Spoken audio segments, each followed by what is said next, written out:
Hello students. देखिए हम आज आपके लिए बहुत ही बढ़िया मेथड लाए हैं मिड पॉइंट थ्योरम के लिए, जो क्लास 9th और 10th में हम यूज़ करते हैं। तो हम सबसे पहले इसके स्टेटमेंट पे आ जाते हैं। स्टेटमेंट क्या गिवन है? If a line is drawn through the midpoint of one side of a triangle bisects the another side and parallel to the third side and is half of it। तो आप देखिए हमारे पास ये एक triangle है, given triangle है ABC, ठीक है। और मिड पॉइंट हमारे हैं F और E। F किसका मिड पॉइंट है? Side AC। एंड E किसका मिड पॉइंट है? Side AB।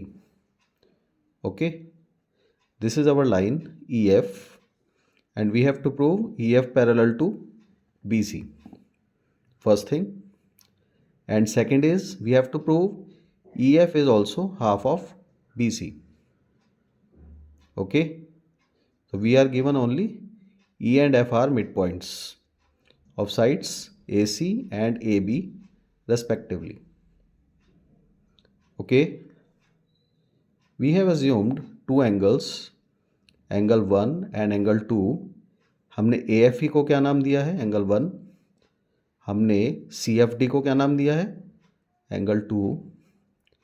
हमने EAF को क्या नाम दिया है? एंगल 3। हमने DCF को क्या नाम दिया है? Angle 4। Okay, so let's start. To prove EF parallel to BC, EF parallel to BC and EF is equal to half BC। इसी लाइन को EF को आपको BC का हाफ भी प्रूव करना है। तो अब देखिए हमने कंस्ट्रक्शन करनी है। कंस्ट्रक्शन क्या है? Through the C point we have drawn a line CD which is parallel to AB. So for this we have extended EF to D। तो EF को हम बढ़ाएंगे और C से हम एक लाइन ड्रॉ करेंगे जो EF को D पे कट करती है, जिससे कि हमारा CD लाइन जो बनती है वो AB के पैरेलल हो जाए। अब आप देखिए इसका प्रूफ। हमने दो ट्राइंगल लेने हैं, AFE और दूसरा लेना है CFD। Okay, CFD। तो पहले हम इन दोनों को कॉन्ग्रुएंट दिखाएंगे। ये देखिए आप, AEF, this is AEF and second one is CDF। ऐसे भी ले सकते हो आप। एंगल 1 एंगल 2 के इक्वल होगा। Angle 1 is equal to angle 2। हमने क्या लिखा है? Vertically opposite angles. आपको मालूम ही है, जहाँ पर भी क्रॉस लाइंस मीट करती हैं उनकी अपोजिट साइड्स में जो एंगल बनते हैं वो क्या कहलाएंगे? वो कहलाएंगे वर्टिकली अपोजिट। तो एंगल 1 एंगल 2 के equal by vertically opposite angles. Also AF is equal to FC। AF किसके इक्वल है? FC के। क्यों है? F is the midpoint, ये हमें गिवन है। F is the midpoint. तो आप देखिए हमारे पास एंगल 1 एंगल 2 के इक्वल आया, AF FC के इक्वल आई है क्योंकि F मिड पॉइंट गिवन है। एंगल 3 एंगल 4 के इक्वल है। ये क्यों इक्वल होंगे? बिकॉज हमने कंस्ट्रक्शन से प्रूव किया है कि AB लाइन किसके पैरेलल है? DC के। So angle 3 is equal to 4 by alternate angles. आप देख सकते हैं यहाँ पे एक Z शेप बन रही है, और जहाँ पर ये Z शेप बनती है और लाइंस पैरेलल होती हैं वहाँ हम क्या कहेंगे कि अल्टरनेट एंगल इक्वल होंगे। तो हमारे पास तीन कंडीशन आ गई। वर्टिकली अपोजिट एंगल, एक side AF is equal to FC, angle 3 is equal to angle 4, alternate. So we have angle side angle property, due to which we have the triangle AEF and CDF congruent। Let's move now। देखिए हमने prove कर दिया AEF किसके congruent आ गया? CDF के। आप figure में लगातार देखते रहिएगा तभी आपको समझ आएगा। बाय AS से कॉन्ग्रुएंसी। अब हम क्या प्रूव कर सकते हैं कि AE is equal to CD। A E किसके इक्वल हो जाएगा, सी डी के। क्यों होगा, opposite sides of the congruent triangles. So A E is equal to C D by C P C T.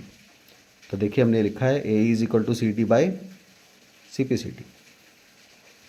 Okay, next it is given कि ए ई तो भाई E B के इक्वल है, A E is equal to E B because E mid point है।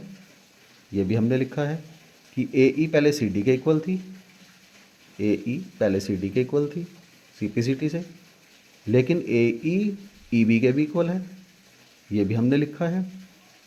क्यों, क्योंकि E क्या है, midpoint of A B, E is the midpoint of A B, ये गिवन है। तो हमारी ए ई लाइन सी डी के भी इक्वल आ रही है, A E line E B के भी इक्वल आ रही है। तो इसका मतलब ई बी किसके इक्वल हुआ, सी डी के। आप देखिए A is equal to C D, A is equal to E B, reasons हमने मेंशन कर दिए। तो from 1 and 2 we have E B is equal to C D. E B किसके इक्वल आ गई, सी डी के।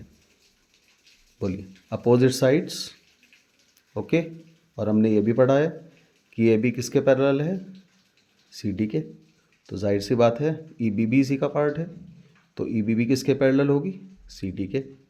ई बी इसके equal भी हो गई, ई बी इसके पैरेलल भी हो गई, तो ई बी सी डी क्या प्रूव हो गया, ये देखिए E B is equal to C D, so E B C D is a parallelogram as E B is also parallel to C D.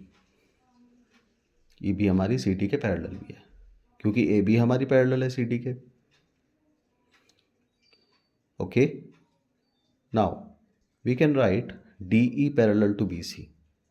जब हमारा ये पूरा पैरेललोग्राम प्रूव हो गया तो डी ई किसके पैरेलल हुई, बी सी के, क्योंकि ये पूरा पैरेललोग्राम है, अपोजिट साइड्स पैरेलल भी होंगी और इक्वल भी होंगी। सो डी ई किसके पैरेलल है, बी सी के। ये हमारा D E parallel to B C. तो इससे क्या प्रूफ होता है कि ई एफ भी बी सी के पैरेलल है। डी लाइन का अगर हम पार्ट देखते हैं, ई एफ इसका पार्ट है, तो ई एफ भी किसके पैरेलल होगा, बी सी के। अब ये देखिए आगे हम बढ़ते हैं, हमारा एक पार्ट प्रूव हो गया कि ई एफ किसके पैरेलल आ गया, बी सी के। नेक्स्ट हमें क्या दिखाना है, E F is equal to half of B C, इसको बी सी का हाफ दिखाना है। तो हमने लिखा D E is equal to B C. ये देखिए opposite sides of parallelogram. Okay, तो हम क्या लिख सकते हैं, डी ई को हम क्या लिख सकते हैं, ई एफ प्लस एफ टी। ये देखिए डी ई के प्लेस पे हमने क्या लिखा, ई F plus F T. Okay, D E को हमने ब्रेक कर लिया, डी ई को हमने ब्रेक कर दिया, ई एफ प्लस एफ टी। बोलिए ई एफ और डी एफ हमने दो पार्ट्स में ब्रेक कर लिया, लेकिन हम डी एफ के प्लेस पर क्या लिख सकते हैं, ई एफ। क्यों लिख सकते हैं, क्यों लिख सकते हैं, ई एफ के प्लेस पे हमने ये देखिए डी एफ हटाकर हमने ई एफ लिख दिया यहाँ पे। क्यों, क्योंकि ई एफ और डी एफ इक्वल है, E F is equal to D F, E F is equal to D F. क्यों है इक्वल, हमने अभी ये दोनों ट्राइंगल्स कॉन्ग्रुएंट प्रूफ किए हैं। तो ये साइड आती है इस वाले ट्राइंगल में और ये साइड आती है इस ट्राइंगल में, तो दोनों एक दूसरे की करस्पॉन्डिंग साइड्स हैं, तो इक्वल भी होंगी। तो हमने ई एफ और डी एफ को क्या दिखा सकते हैं, इक्वल दिखा सकते हैं। तो हमने यहाँ पर डी एफ की जगह क्या लिख दिया है, E F. E F plus E F मिलाकर हमारा क्या बनता है, twice of E F. B C को आपने टच नहीं करना है, ऐसा ही रखना है, और ये 2 चला जाता है आपका डिवाइड पे। तो क्या आ गया हमारे पास, ई एफ आ गई हाफ ऑफ बी सी। तो ये हमारा सेकेंड पार्ट भी प्रूव हो जाता है।